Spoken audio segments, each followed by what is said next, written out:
नवाज शरीफ इलाज के बगैर पाकिस्तान अगर गए तो उनकी हालत मजीद बिगड़ सकती है। नवाज शरीफ के वापसी के लिए हुकूमत सरतोड़ कोशिशें कर रही है। क्या आपके खत से तासुर ये मिला है कि खत सियासी मकासद के लिए लिखा गया? सब्सक्राइब करें और बेल दबाएं ताकि कोई खबर रह न जाए।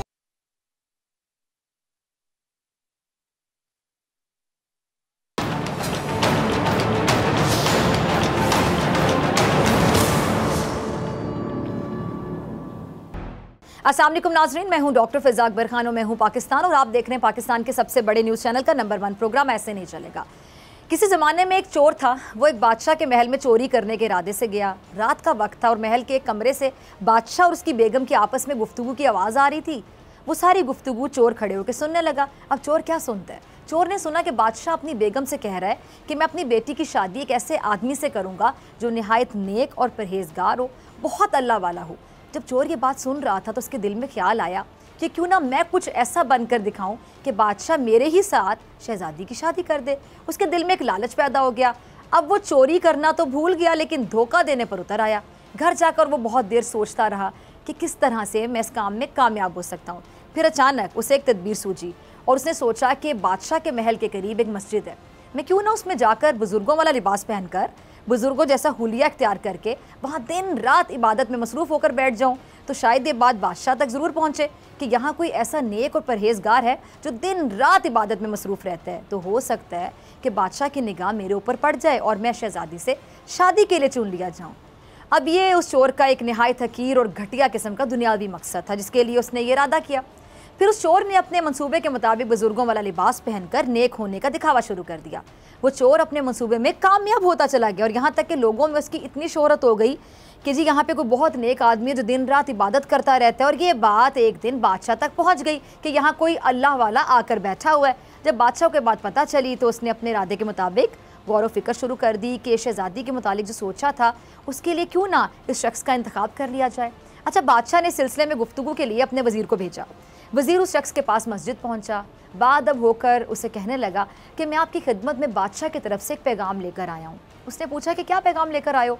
वज़ीर ने बताया कि बादशाह ने कई साल पहले फ़ैसला किया था कि वो अपनी बेटी का निकाह एक ऐसे शख्स से करेंगे जो बड़ा नेक होगा और वो इस नेक शख्स की तलाश में थे और आज उन्होंने अपनी बेटी के लिए आपका इंतखाब किया है। लिहाजा बादशाह ने मुझे भेजा कि इस सिलसिले में मैं आपसे बात करूँ। ये शख्स जो दरअसल इसी आरजू में, आपको पता है कि यहाँ पर आके बैठा था कि उसकी शादी शहजादी से हो जाए, बहुत देर तक वज़ीर की बातें सुनता रहा। उसके बाद उसकी आंखों से आंसू जारी हो गए। अब वज़ीर ने पूछा कि क्या बात है, तुम क्यों रो रहे हो, आप क्यों रो रहे हैं? तो कहने लगा कि आज जो पैगाम लेकर आप आए हैं ये पैगाम मुझे आज मंजूर नहीं है। अब वज़ीर ने कहा कि क्यों मंजूर नहीं है? उस शख्स ने कहा कि देखिए, मैं आपको साफ साफ बताऊँगा कि मैं असल में एक चोर था और एक बार बादशाह के महल में चोरी के इरादे से गया था।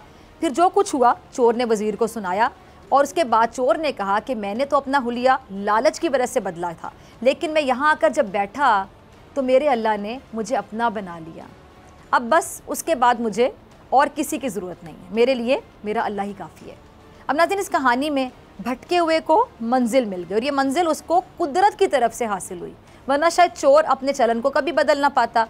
अब हम में से बहुत से लोग अपना एहतसाब करने को तैयार नहीं होते, यानी अपने अंदर झांकने पर आमादा ही नहीं है। और यही हाल हमारे रहबरों का भी है, जो अपनी कमी, अपनी कोताहियाँ, अपनी गलतियों को दुरुस्त करने के बजाय दूसरों की गलतियों, दूसरों की खामियों और कोताहियों की निशानदेही करके खुद से तवज्जो हटाना चाहते हैं।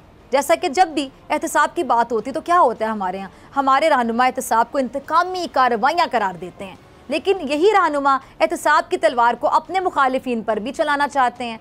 बज़ाहिर एहतसाब एक दिलकश लफ्ज़ है, एहतसाब करप्शन के निज़ाम के खात्मे का नाम है, लेकिन वो अनासिर जो कई दहाइयों से इस पुराने निज़ाम के बाकायदा ठेकेदार बने बैठे हैं, वो कैसे कबूल कर सकते हैं कि एहतसाब के ज़रिए निज़ाम को तब्दील किया जाए?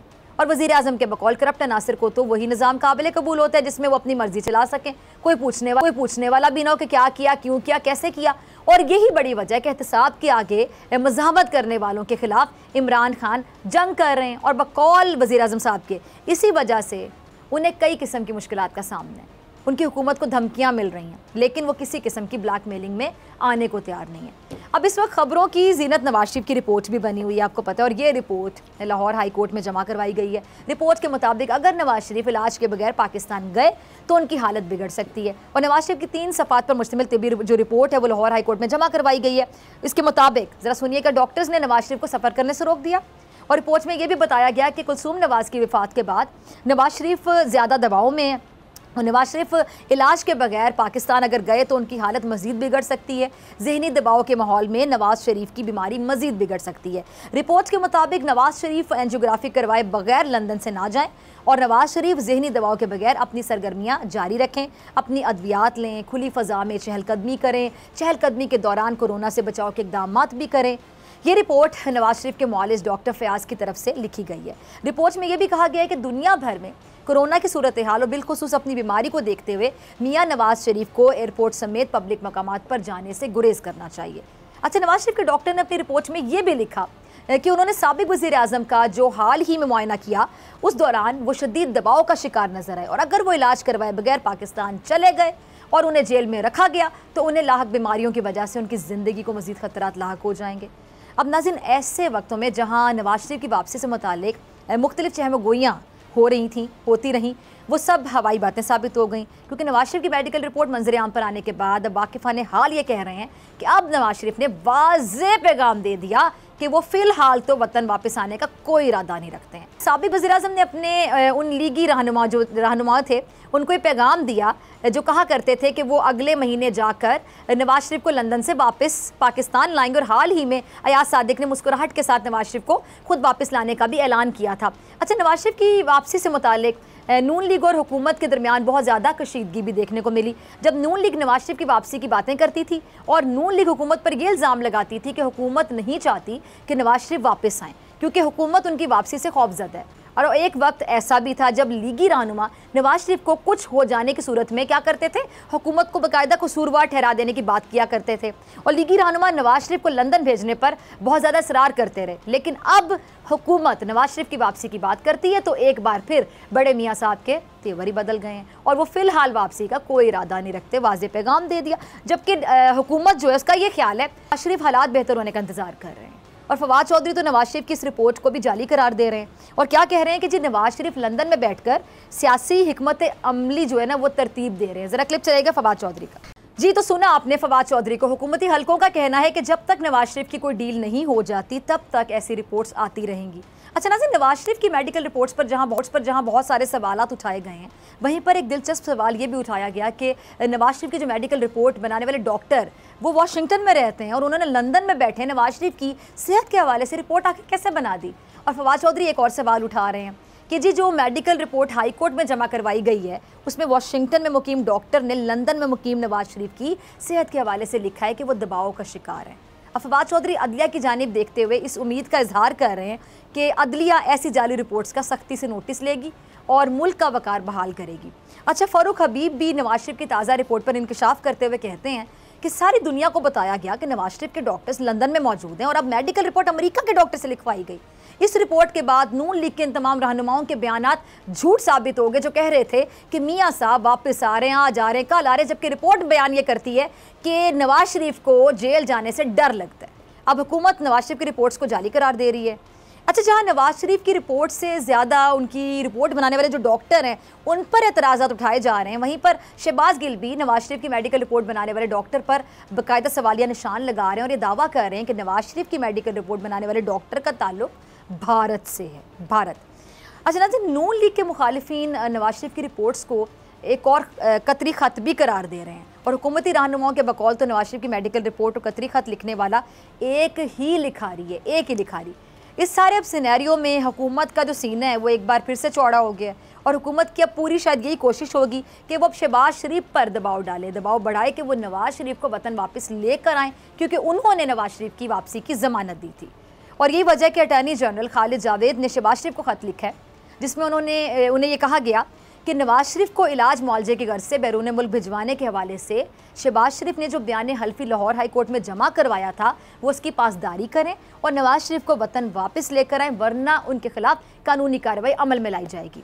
अच्छा, नून लीग के कई रहनुमा ये तासुर भी दे रहे थे कि जी नवाज शरीफ की कोई डील होने जा रही है, लेकिन जो सिचुएशन, ये सूरत हाल सामने आई है, उससे अब अंदाज़ा लगाने वाले अंदाज़ा ये लगा रहे हैं कि जी नवाज शरीफ की अभी बात नहीं बनी, लेकिन वो ताहाल डील की तलाश में है। और सुप्रीम कोर्ट बार एसोसिएशन की जानिब से ताहयात नाअहली ख़त्म करने की दरख्वास्त को भी इसी कॉन्टेक्स्ट में देखा जा रहा है, लेकिन सुप्रीम कोर्ट रजिस्ट्रार ने इस दरख्वास्त पर कुछ एतराज़ात लगाकर इसे वापस कर दिया। अब दूसरी जानिब वज़ीर-ए-आज़म इमरान खान साहब भी ताहयात नाअहली ख़त्म करवाने के मामले पर सख्त नाराज़गी का इजहार कर रहे हैं। ज़रा क्लिप चलाइएगा जी। तो सुना आपने वज़ीर-ए-आज़म को, वो सुप्रीम कोर्ट बार एसोसिएशन की इस दरख्वास्त को आड़े हाथों ले रहे थे। वज़ीर-ए-आज़म ये समझते हैं कि सुप्रीम कोर्ट बार एसोसिएशन दरअसल अदालत से कह रही है कि नवाज शरीफ को एक और मौका दिया जाना चाहिए। सुप्रीम कोर्ट बार एसोसिएशन आइंदा पटिशन में अदालत से कहे कि पाकिस्तान में जेलें भी खोल दी जाएँ। अगर बड़े चोरों को छोड़ना है तो फिर जो गरीब लोग जेल में हैं उनका क्या कसूर है, उन सबको भी जेलों से आज़ाद कर देना चाहिए। अब यानी हुकूमत का जो मौक़िफ़ है ना, वो बड़ा क्लियर है, बड़ा वाज़ेह है कि वो लोग जिन्होंने लंदन जैसे महंगे तरीन शहर में अरबों की जायदादें बनाई, और जब उनसे पूछा जाता है कि इतनी जायदाद कैसे और कहाँ से बनाई, तो उनके पास कोई जवाब नहीं होता। इसीलिए ऐसे लोगों को एक और मौका देने का मतलब करप्शन की हिमायत करना है। अब नज़र सुप्रीम कोर्ट बार एसोसिएशन की ताहयात नाअहली ख़त्म करवाने की दरख्वास्त पर मुख्तलिफ सवालात उठाए जा रहे हैं, और उनमें से एक सवाल ये उठाया जा रहा है कि इस मुल्क में और भी बहुत ज़्यादा ऐसे कानून हैं जिनमें बेहतरी की गुंजाइश है, लेकिन कोई भी उन कवानीन को बेहतर बनाने के लिए दरख्वास्त नहीं देता है। लेकिन जहांगीर तरीन और नवाज शरीफ की ताहयात नाअहली ख़त्म करने के लिए कोशिशें शुरू हो जाती हैं। अच्छा, सवाल उठाने वाले ये भी कहते हैं कि अगर ताहयात नाअहली ख़त्म हो भी जाती है तो इसका फ़ायदा सिर्फ उन लोगों को होगा ना जो ताहयात नाअहल हुए। यानी अब हुकूमत करप्शन की बहती गंगा से हाथ धोने वालों के हाथ साफ करवाने वालों कह रही है, क्योंकि हुकूमत का दावा है क्लियर कि जी वो अपोजिशन की करप्शन इतनी मेहनत से पकड़ रही है ताकि वो मुल्क को करप्शन फ्री करवा सके। और फ़ारूक हबीब भी नून लीग पर कुछ करप्शन के इल्ज़ामात लगा रहे हैं। फ़ारूक का क्लिप होगा, ज़रा चलाइएगा। सुना आपने, खुफिया अकाउंट्स का जिक्र हो रहा है कि जी किसने कितने पैसे लिए, किसने मनी लॉन्ड्रिंग की, ये सारे खाते फ़ारूक हबीब अपने मुखालिफिन के खोल रहे थे, लेकिन ये खाते सिर्फ एक तरफ से नहीं खोले जा रहे, अपोजिशन भी यही काम कर रही है। और शाहिद खकान अब्बासी साहब हुकूमत के नाम पर कई करप्ट खोल रहे हैं, ज़रा इनको भी सुन लीजिएगा, क्लिप चलाइएगा टीम जी। तो सुना आपने, शाहिद खकान अब्बासी कहते हैं कि पाकिस्तान वाहिद मुल्क है जहाँ पर चोर दूसरों का एहतसाब कर रहे हैं।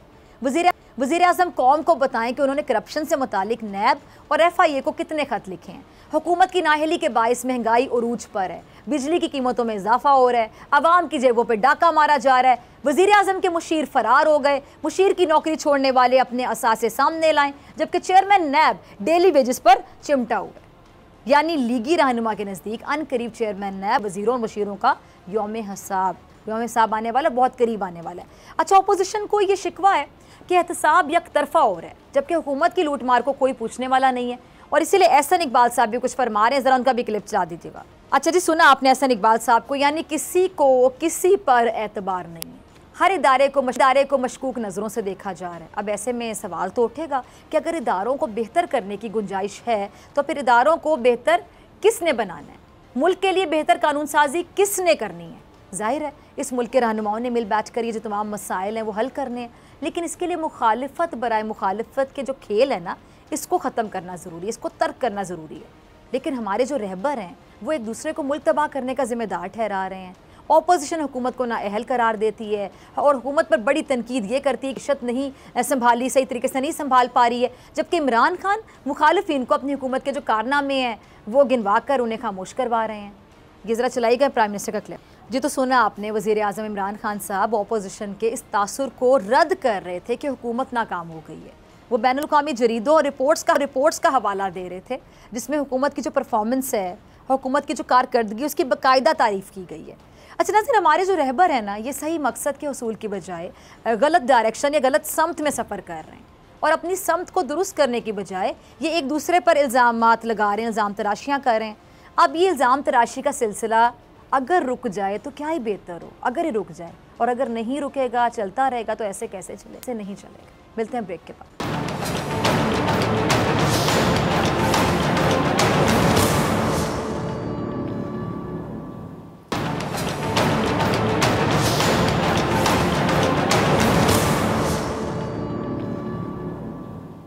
वेलकम बैक नाजरीन। नवाज शरीफ के वापसी के लिए हुकूमत सरतोड़ कोशिशें कर रही है, लेकिन इसे खातिर ख्वाह कामयाबी नहीं मिल रही।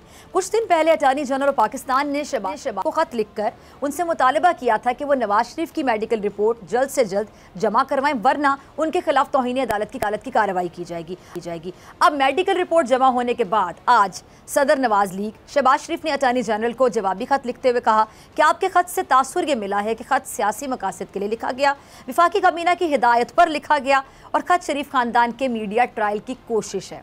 इस सारी सूरत हाल पर बात करने के लिए मेरे साथ मौजूद मेहमान मौजूद है सीनियर तजियाकार नज़ीर लगारी साहब और सेनेटर कामरान मुर्तज़ा साहब, रहनुमा जमीयत उलमा इस्लाम। बहुत शुक्रिया दोनों मेहमानों का। कामरान साहब पहले आपकी तरफ आना चाहूँगी, फिर लगारी साहब आपकी तरफ आती हूँ। कामरान साहब, पीडीएम और मौलाना साहब हर हाल में इस हुकूमत को घर भेजना चाहते हैं और तमाम अपोजिशन की ख्वाहिश भी है कि नए इंतखाबात भी हों, मगर ये कोई बता नहीं रहा कि आप लोग ऐसा क्या करेंगे कि वाकई महंगाई, कर्जे, मईशत ये सब कुछ ठीक हो जाएगा इस हुकूमत के जाने के बाद? ऐसा क्या हो जाएगा?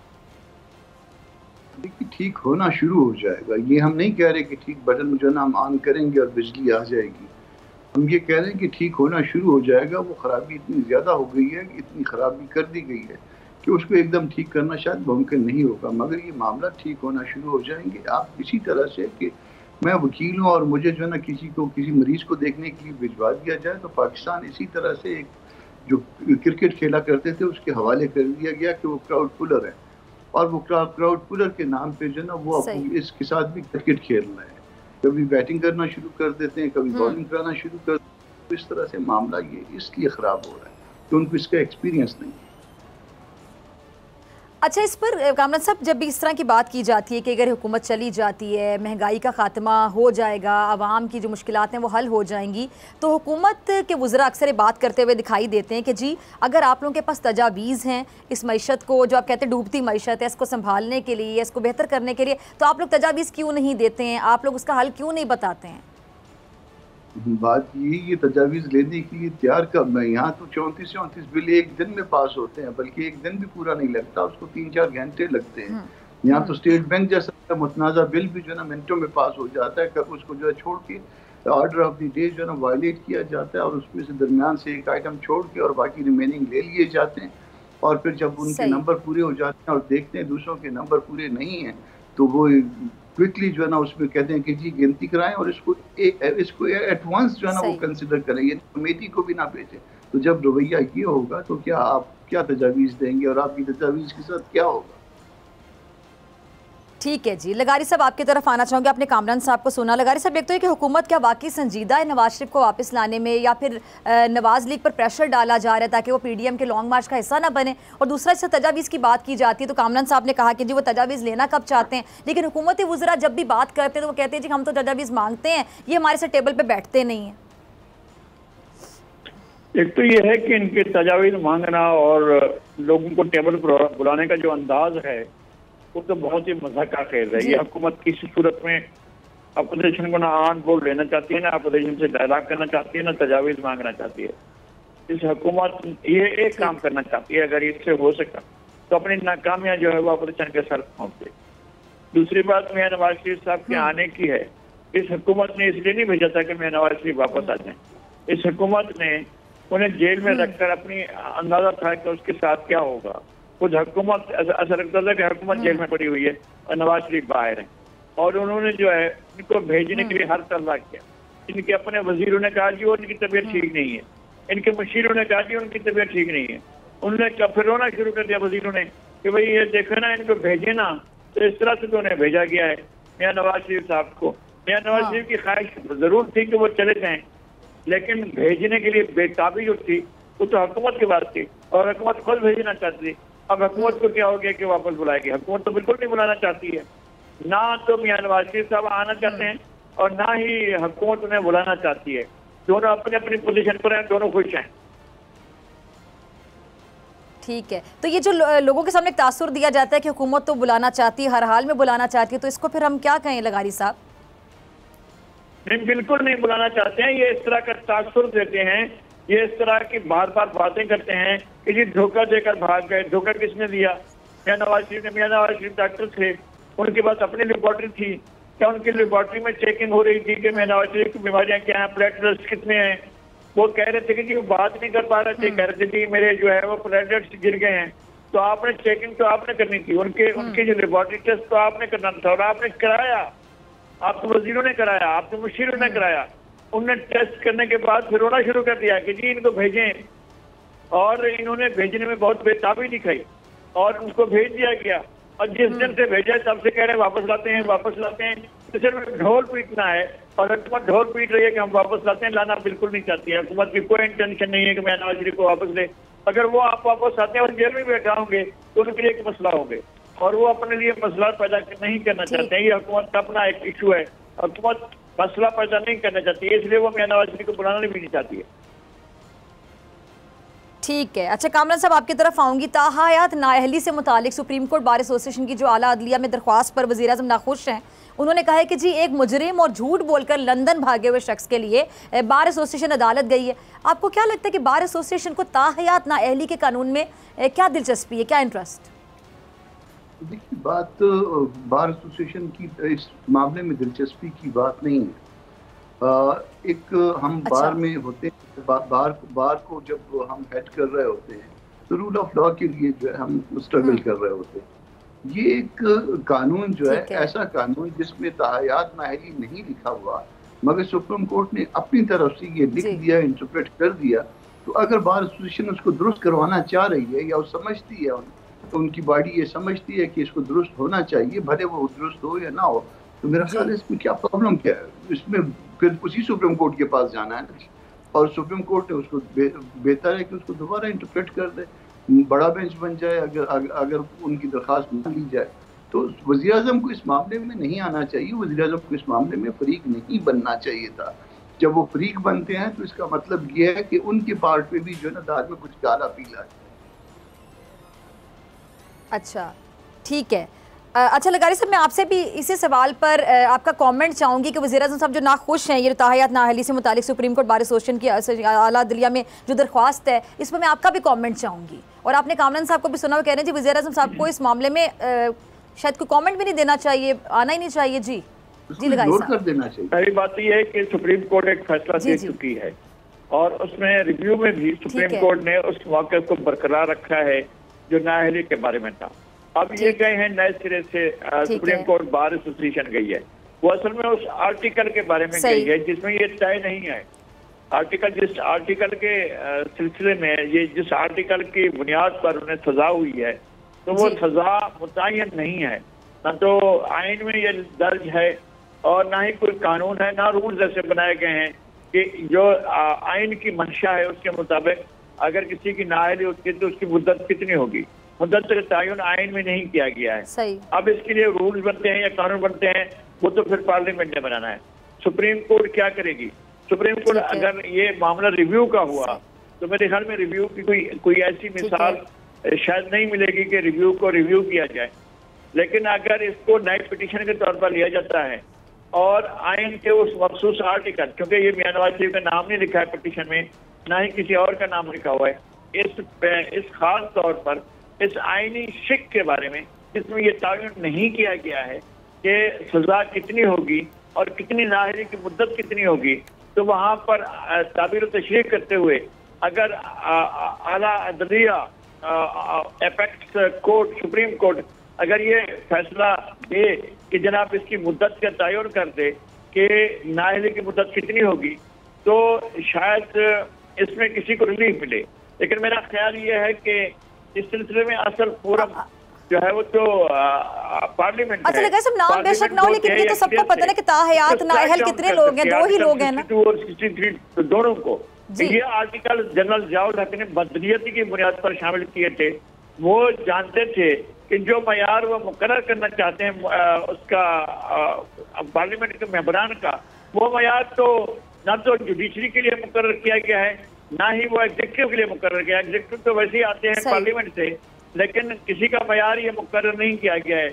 और ये जिस तरह से आइन का आर्टिकल 62-63 ये सराहत करता है कि जो शख्स पार्लियामेंट का इलेक्शन लड़े वो इतना ईमानदार होना चाहिए, उसका एक पैमाना बनाया गया है। ये पैमाना तमाम लोगों के लिए भी अप्लाई होना चाहिए। लेकिन मैं ये कहता हूँ कि ये है ही ऐसा, इतना बदयांती से जियाउल हक ने शामिल किया था और इतनी खराब नीयत से शामिल किया था कि इससे हमारे पार्लियामेंट की तौकीर नहीं रही है। और जिसको चाहे आप बेईमान कहते हैं, तो कोई ना कोई गलती किसी न किसी से होती है, ठीक है, और किसी को भी आप बेईमान कह के निकाल सकते हैं। इसमें कोई भी शख्स जो है मुबर्रा नहीं होगा। मेरे ख्याल में पार्लियामेंट को आज गौर करना होगा।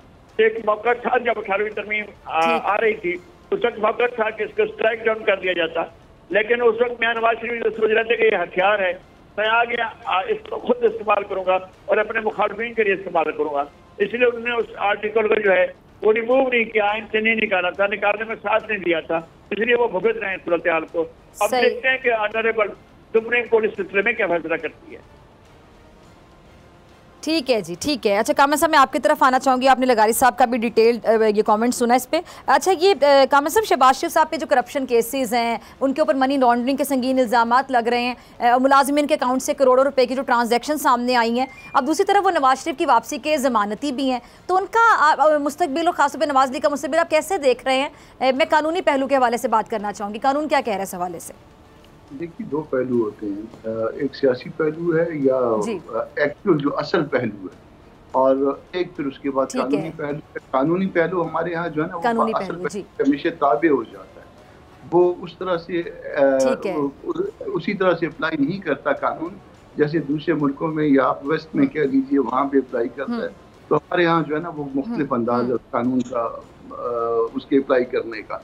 तो कानूनी तौर पे तो ये कमिटमेंट की थी शहबाज शरीफ ने और कहा था कि जी वो इस बात के जिम्मेदार हैं, मगर वैसे बाय द वे अगर इस तरह की कमिटमेंट मैं करूं और या लगारी साहब करें और मेरे लिए करें, मैं कस्टडी में हूं और लगारी साहब एक एफिडेविट लिख के दे दें, तो क्या ये ऐसा मुमकिन है कि मैं रिलीज हो जाऊंगा? तो ऐसा मुमकिन नहीं है लीगली। इसका मतलब ये है कि असल जो है ना असल में कुछ और मामला था, इसके पीछे पसे पर्दा कुछ था, यानी उनको ये रिलीज देनी थी और उसके लिए एक तरीकाकार वजह किया गया था। अब जिन्होंने वजह किया था, अगर वो इमरान खान है, अगर वो बेवकूफ़ इन्होंने बेवकूफ़ बनाया और वो बेवकूफ़ बने, तो आपके अगर वज़ीर आज़म का ये स्टेचर है कि वो बेवकूफ़ बन जाते हैं, तो फिर आप अपनी देख लीजिए कि आपके वज़ीर आज़म जो है ना वो कितने पानी में। और अगर दूसरे लोग थे ये काम करने वाले पसे पर्दा थे, तो फिर आप अपने वज़ीर आज़म की हैसियत देख लीजिए। तो ये ऐसा इशू है कि हम इमरान खान साहब जितना छेड़ेंगे इसको, उतना लोगों को पता चलेगा उनकी हैसियत के बारे में, उनकी अक़लियत के बारे में, कि उनकी अकल कितनी है, यानी वो धोखा खाए हैं। अभी चंद दिन पहले असद उमर ने कहा था कि जी इसमें 100% जो ना उनका फैसला था, तो 100% उनका अगर फैसला था तो फिर इसका मतलब वो बेवकूफ़ बने, और अगर किसी और का फैसला था तो इसका मतलब है उनके पास इख्तियार नहीं है। इक़्तिदार तो बज़ाहिर है, मगर नज़र आता है वो। ठीक है, ठीक है। अच्छा लगारी साहब, ये पॉइंट बड़ा एक अहम पॉइंट ये इन्होंने उठाया अभी कामरान साहब ने कि अगर इमरान खान साहब को, प्राइम मिनिस्टर साहब को बेवकूफ़ बनाया गया, तो फिर उनको बनाया गया, कैसे वो बन गए बेवकूफ़? तो ये जो सिटिंग गवर्नमेंट होती है, ख़ासतौर पे जब प्राइम मिनिस्टर के स्टेचर की हम बात करें, प्राइम मिनिस्टर का ओहदा कितना बड़ा ओहदा है, तो उन्होंने खुद ही तमाम चीज़ों को देखना था, या हालात को देखते हुए एक स्ट्रैटेजी होती है, हिकमत अमली होती है, उस सिचुएशन को हैंडल कैसे करना है, कैसे मैनेज करना है, क्या हल निकालना है। तो उस टाइम पर क्या इमरान खान साहब के पास भी कोई ऑप्शन नहीं थी, या उनको मशवरा देने वालों ने सही मशवरा नहीं दिया? आप कैसे इसको कंक्लूड करेंगे?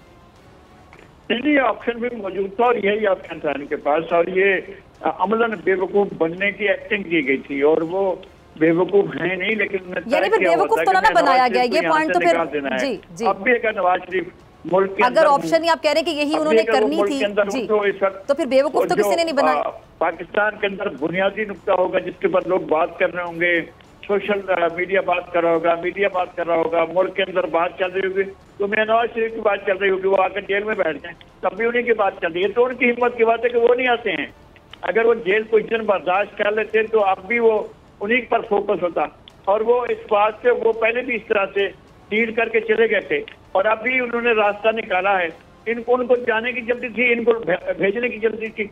दोनों ने अपने अपने काम किए हैं। जनाब इमरान खान साहब हर हालत में भेजना चाहते थे, और मियां नवाज शरीफ हर हालत में जाना चाहते थे। अब इमरान खान के होते हुए मियां नवाज शरीफ तो वापस नहीं आते हैं, और ये बात उनकी ख्वाहिश भी है इमरान खान की कि मियां नवाज शरीफ ना आए, ये उनकी अपनी ख्वाहिश होगी। और ये कोई बेवकूफ़ी की बात नहीं, किसी ने बेवकूफ़ नहीं बनाया, और सोच समझ कर उन्होंने इसी तरह से उनको भेजा गया है। और उनको ये सारे के सारे लोग अगर इन्होंने इनसे झूठ बोला था तो अब तक फारिग कर चुके होते, डॉक्टर फैसल को भी, डॉक्टर यास्मीन राशिद को भी, और सबको फारिग कर चुके, और आंसू बहाने पर श्री मजारी भी फारिग हो चुके। सही सही। अच्छा कामरान साहब, अगर नवाज लीग पीछे हट जाती है पीडीएम के लॉन्ग मार्च से, तो फिर क्या करेंगे मौलाना फजलुर रहमान साहब? पिछले धरने की तरह कोई प्लान बी का ऐलान करके वापस आ जाएंगे? नहीं, अब इस दफ़ा ऐसा नहीं होगा। प्लान बी का ऐलान शायद इसलिए हुआ था कि झूठ बोला गया था उनसे और उनके साथ कोई कमिटमेंट्स की गई थी बजरिया चौधरी साहबा, तो वो कमिटमेंट्स जो है वो एक्सपोज हो चुकी। अब इसके बाद अगर कोई साथ आएगा तो हम उनको वेलकम करेंगे, कोई साथ नहीं आएगा तो हमारे में अल्लाह ने इतनी ताकत दी हुई है, इतनी ताकत रखी हुई है कि हम उससे बड़ा लॉन्ग मार्च यहाँ लेके आ सकते हैं। ठीक है। अच्छा लगारी साहब, अगर नून लीग का अब हम हिस्ट्री को देख के या माजी को देखकर ही अंदाजे लगा सकते हैं ना, एक अंदाजे होते हैं कि ये इस तरह हो सकता है क्योंकि जी इस पार्टी का ये माजी रहा है या इनका वतीरा रहा है, इसीलिए इस तरह के सवालात गर्दिश कर रहे हैं, लोग इस तरह की बातें कर रहे हैं, पूछ रहे हैं, जानना चाह रहे हैं कि अगर नवाज लीग पीछे हट जाती है, तो अगर लगारी साहब हट जाती है, इस बार धोखा दे देते हैं मौलाना फजलुर रहमान साहब को, और ये पहली बार नहीं दिया जाएगा, पहले भी दिया जा चुका है, तो फिर आपकी नज़र में मौलाना साहब के पास क्या ऑप्शन होगी? क्या वो डटे रहेंगे, वो पीछे तो नहीं हटेंगे?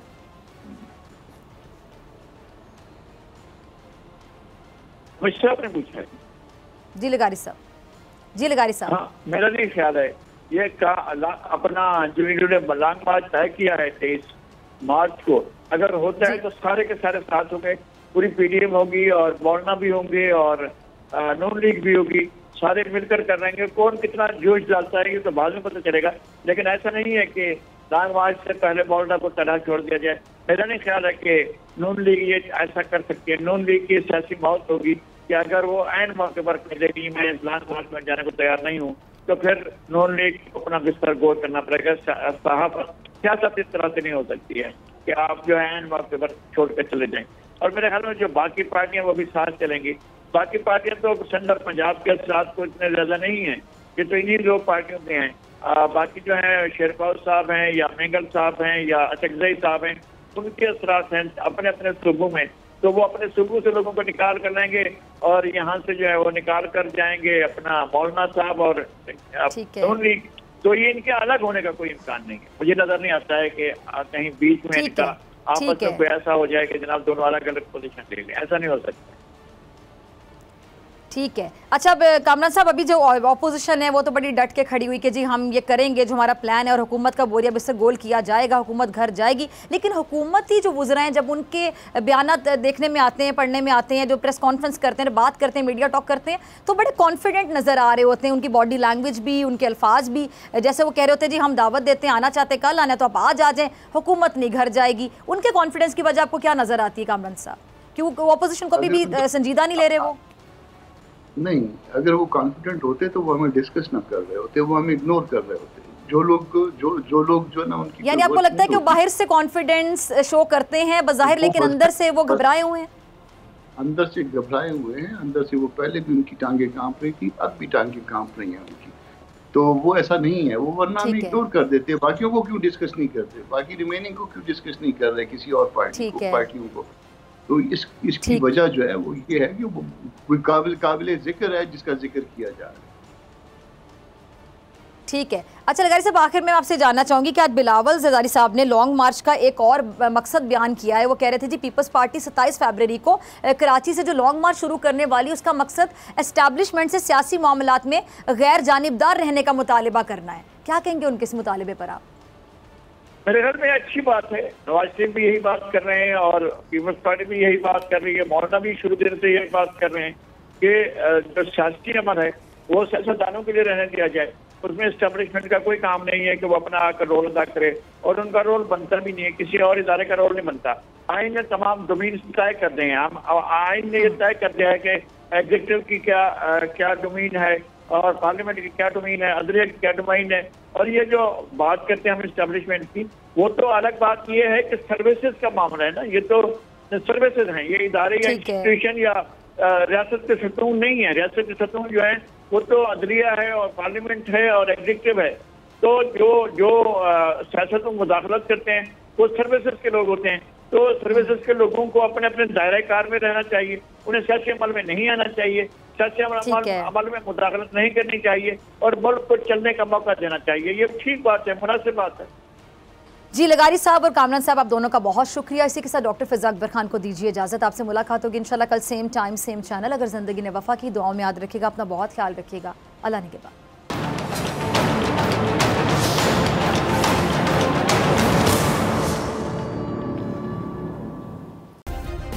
सब्सक्राइब करें और बेल दबाएं ताकि कोई खबर रह न जाए।